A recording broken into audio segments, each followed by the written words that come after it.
Here's an update on some of the stuff I've been doing to Daisy. Oh yeah. I needed more steering angle. These are the stock steering arms for the Pinto spindles. So the problem was that from the center of the pin, which is in the middle, to the outer tie rod end, the distance was too much. So I couldn't get enough steering angle out of it. So what I did is I looked online to see if somebody made shorter ones. They do. No, you can buy them right off the shelf. But $350? No! So I decided to spend $20 and make them. Because I'm a broke dick fucker. And so what I did here is I made a little jig. It's a cheesy little thing. It's something quick. You know, you got your 2 bolt holes, which simulates that right there. So, and then, you know, I used a threaded bung sleeve that would sit up against this. So anyway, I made measurements to where it was 1 inch shorter, and then I made shorter ones out of thick wall DOM tubing, you know, with the clearance for the castle nut, but that castle nut's actually too tall. It has a spacer on it. These are just temporary lower ball joints because they don't have the right taper on them, so it sticks way up through it. So I ordered new ball joints, but yeah, so it's shorter.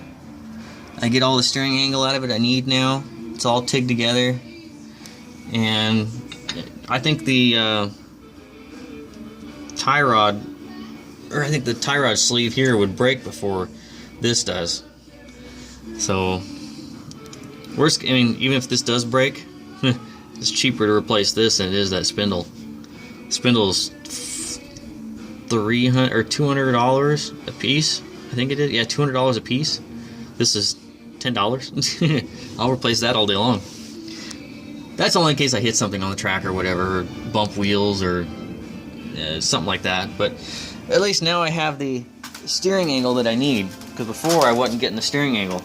So now I've got steering angle so I can actually hang the thing out a little bit.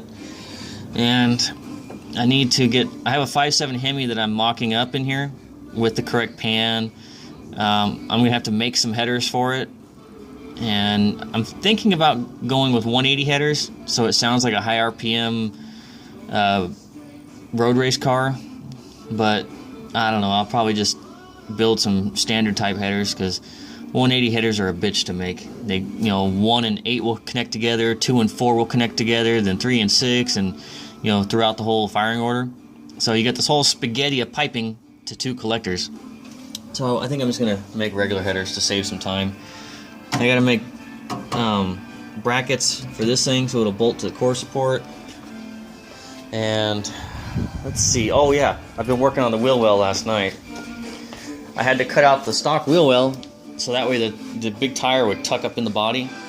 So I cut it all out. I left about 1 inch flange of the original, because the new one that I'm making is going to bolt in. It's gonna be bolted in because it's gonna be more like a crush panel instead of a full wheel well. You know, so it's gonna be. I had to cut this roof support shorter. You know, and then I had to make it flat too.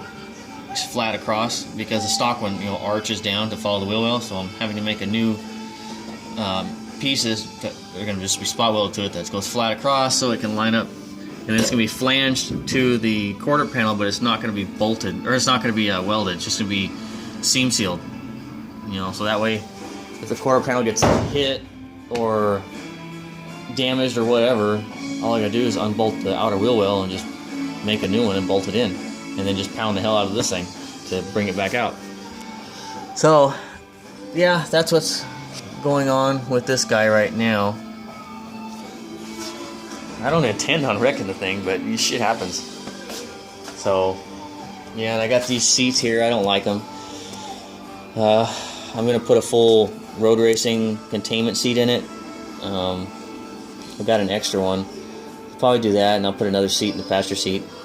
And then I gotta get the seats in it so I can make the steering column placement, and then make the steering shaft through the firewall. I got a firewall bearing here somewhere. Oh yeah, here we go. This is for the steering shaft to go through the firewall. Oh, here's the steering shaft. So, yeah, I gotta do I gotta cut the tunnel out so I can put a 4-speed hump in it, because I got that Jericho 4-speed that's gonna go in here. And my motor should be here. I ordered a 6.1 Hemi for this thing.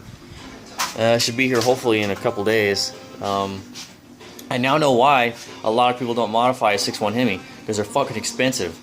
I mean, I could have built 2 LSs that make the same power and 100 pounds lighter for the cost of building one, built up 6.1 Hemi. But it's Mopar, and it take it to a lot of Mopar shows and stuff, so I got to keep it Mopar. Yeah, so the motor should make about 600 horsepower, I'm hoping. I'd really like it to make 800, but that's a hell of a lot more coin to get it that extra 200 horsepower. And I'd have to sell another one of my Chargers, and I don't really want to do that right now. So 600 will be just fine. So yeah, that's what's going on right now. Hopefully I can get the wheel wells done tonight and move on to the steering column. And body wise, I think I'm pretty close to being done. I gotta make the front bumper. I ordered some Zeus fasteners for it, so the front bumper is going to be quick release. Same with the rear bumper. I can have the front bumper on and off. Well, I can take it off in like 5 seconds. Just click, click, click, click, done, off. The only reason for that is just easy access in case I need to get into the front valence for any reason. And it's, I don't know, it just looks cool, race car part too. So same thing with the rear bumper. It's gonna be Zeus fastened. I gotta make aluminum rear bumper brackets for it. And a lot of people haven't seen the rear spoiler for this thing, I don't think. It just cost me about $100 and something to make this thing. I just went down, got some scrap aluminum. I think this thing is like 1, 2, 3, 4, 5, 6 pieces. I just welded together, and then I had some old circle track rear spoiler braces I used and cut them down. So I've been really penny pinching on this car because, I'm a cheap fuck. So same with the front chin spoiler. It didn't cost me. I think I spent like $150 on it, or maybe $200 making it, but a shit ton of time. There's a lot of people that want that thing too, and a lot of people that want this rear spoiler, and so I'll make them for everybody, but I'm going to finish mine first. So anyway, that's what's going on. So hopefully I can get more work done tonight. See ya.